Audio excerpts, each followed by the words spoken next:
আসসালামু আলাইকুম। দেখছেন আমাদের টাইলসের কাজ চলছে এখন।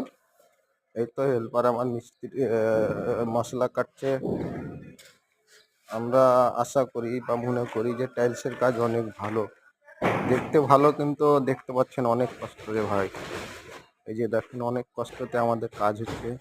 এই যে এই মশলা কাটা হয়ে গেছে, আর এইদিকে সম্পূর্ণ